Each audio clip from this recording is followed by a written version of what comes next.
Bienvenue à tous à la une de cette nouvelle page d'actualité. Haïti se prépare à accueillir ces 26 et 27 février la 29e conférence des chefs d'État et de gouvernement de la CARICOM. Toutes les mesures sont déjà prises pour faciliter la réussite de l'événement, assure le gouvernement. 7000 donateurs ont déjà tourné le dos à l'ONG britannique Oxfam, confirme son directeur général Mark Goldring, suite aux révélations relatives au scandale sexuel ayant éclaboussé l'organisme humanitaire.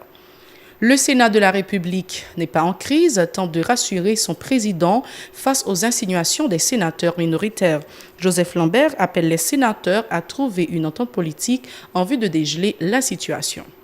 La Fédération nationale des maires d'Haïti continue de critiquer la décision du gouvernement de faire transiter les fonds communaux à travers les parlementaires. Restez branchés, les détails, c'est tout de suite.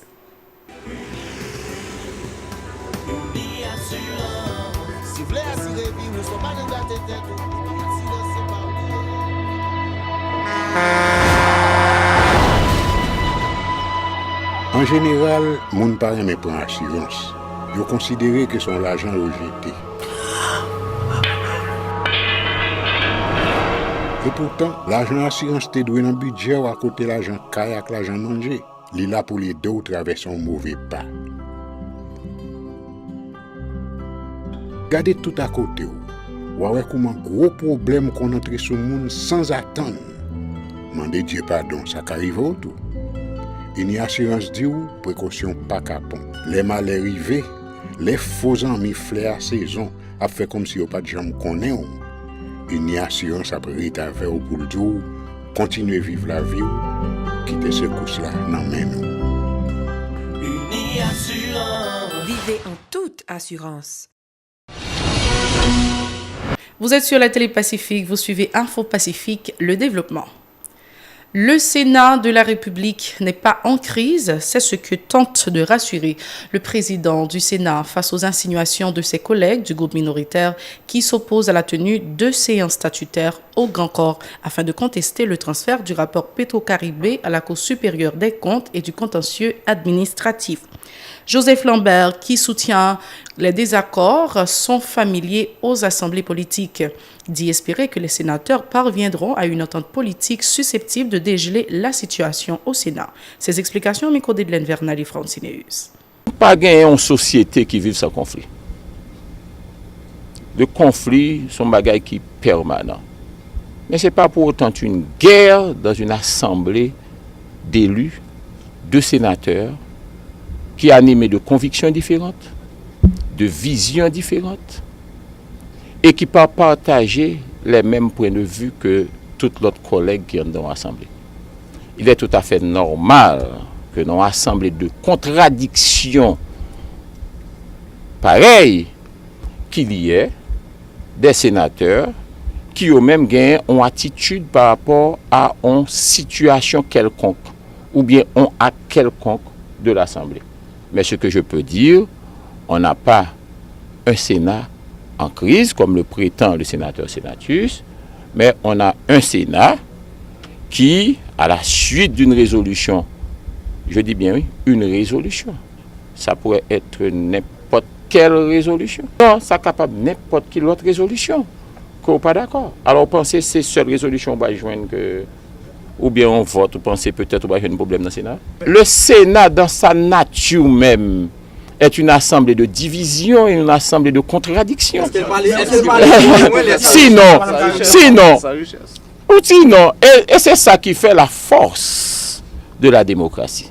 Et c'est ça qui fait aussi la force du Sénat de la République. Et c'est pour cette raison que le Sénat, comme institution démocratique, constitue un rempart à toute dérive et constituer, ça me déclarerait, contrepoids à toute dérive qui t'est arrivée. L'Assemblée a besoin de cohésion pour le travail du président. L'Assemblée a besoin de cohésion pour le travail, mais l'Assemblée n'a pas besoin d'une cohésion parfaite dans les prises de décision.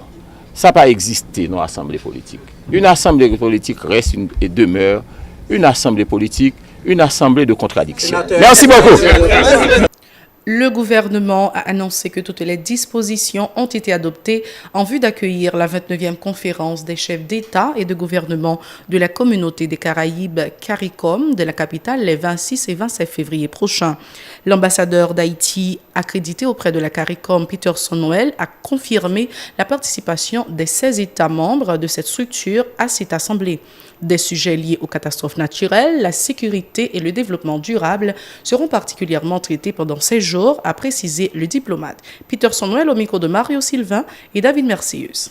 Encore une fois, pour la deuxième fois et en 5 ans, pour lui assurer présidence et ensuite accueillir l'événement. Et pendant 2 jours, chef d'État et de gouvernement CARICOM, pour discuter ensemble de thèmes qui touchaient désastres naturels, assurance, sécurité, crime, violence, et pour me citer ça seulement.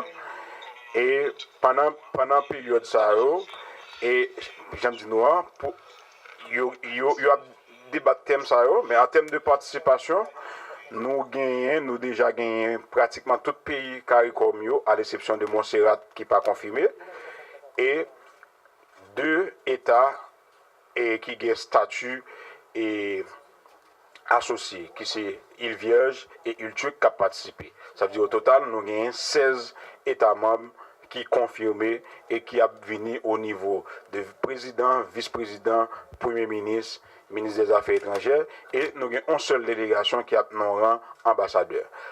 Pour préparatifs, pratiquement, et tout bagage sous contrôle, nous n'avons pas avancé, et c'est une raison qui fait que nous convoquons la presse jeudi, non seulement pour nous parler de sommet, mais ça qui est plus important, c'est la communication que la PNH a pour le faire.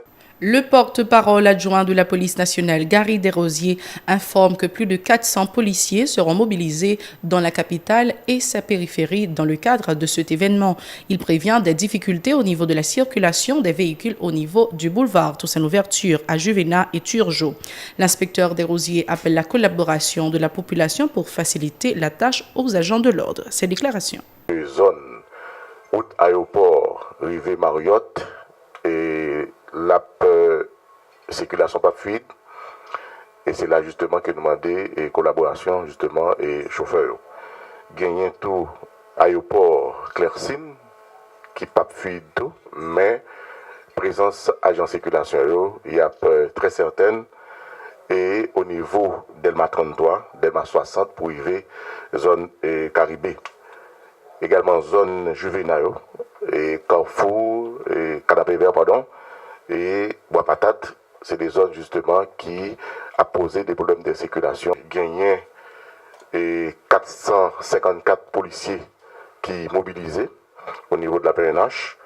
Gagné 3 niveaux de sécurité. Rapproché, médian et large.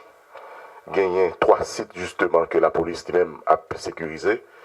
Et commencer justement aéroport, Caribé, Mariotte, et sécurisation périmètre externe et interne, et hôtel là à l'app assuré par USP, USD, Polytour, et externe CIMO, circulation CBIM, et puis SDPA.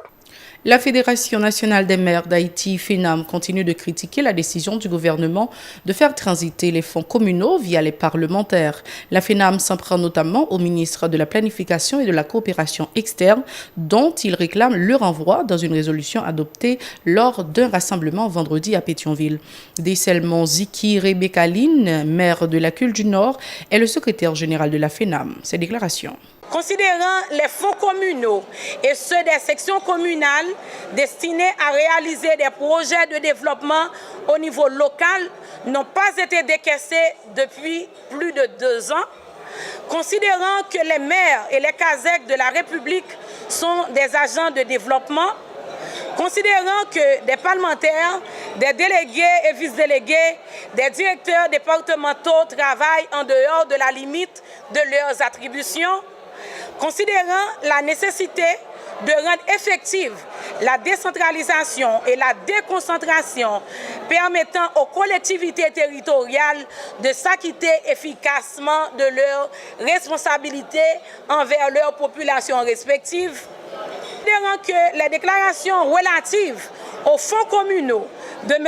Aviol Florent, ministre de la Planification et de la Coopération externe, constitue un manque d'égard et une gifle pour toutes les collectivités territoriales, considérant que le ministre de la Planification et de la Coopération externe, Aviol Florent, crée une situation conflictuelle entre les CASEC, les maires et les parlementaires, rendant ainsi dysfonctionnelles les collectivités territoriales en octroyant aux parlementaires les fonds communaux.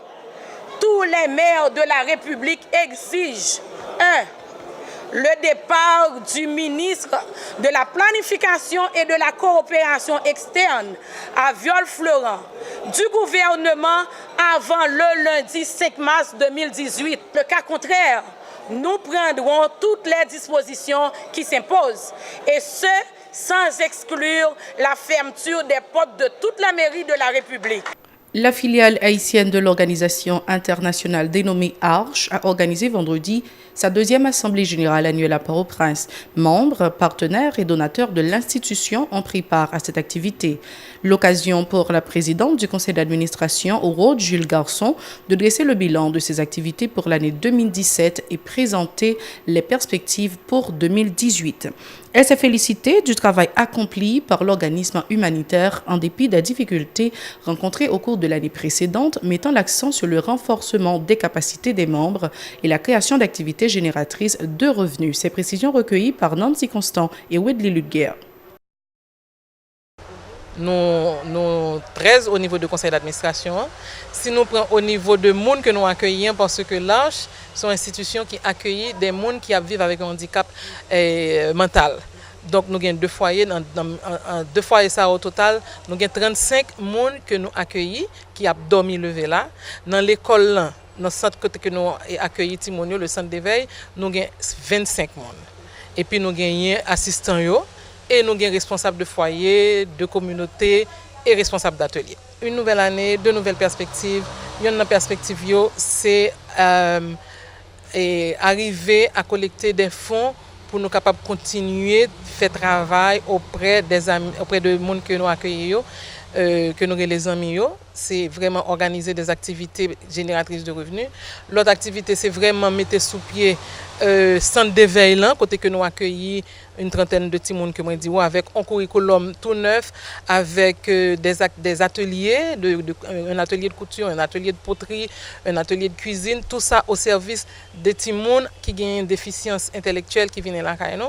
Et au niveau de renforcement institutionnel, c'est un large qui est capable de rendre compte à toute barrière, un large qui est vraiment structuré et qui a une structure solide administrativement avec formation, monde qui a géré l'argent que vous avez.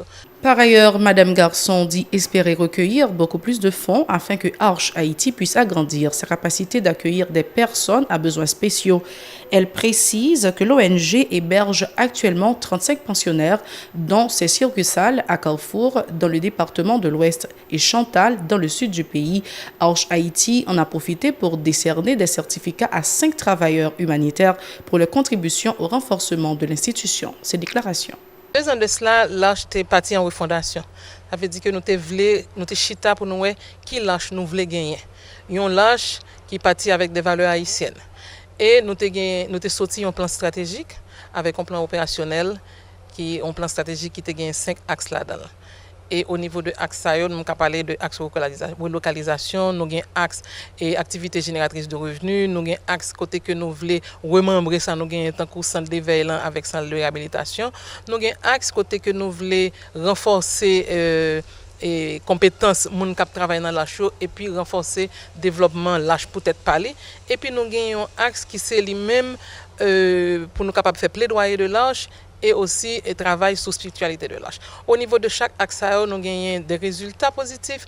Nous, au niveau aussi, axe génératrice de revenus, nous organisons RAF, nous organisons des activités qui sont capables de rapporter dans l'argent, nous essayons d'améliorer ateliers que nous gagnons aux côtés que nous produisons mamba, nous produisons miel, nous produisons des articles nous faire des travaux manuels et tout ça que nous mettons côté qui vendent, qui rapportent l'argent. Nous sommes capables de parler au niveau de axe renforcement de compétences, côté que nous faisons formation pour tout le monde. Et nous participons à des voyages à l'extérieur pour aller pour formation. Bon, moi-même personnellement, nous sommes des gens qui ont dû à tête. Nous faisons pile bagaille, même penser que nous avons fait plus. Nous avons fait plus et dans la mesure où que nous avons gagné des gens qui sont beaucoup plus engagés dans la mission, engagés dans le travail.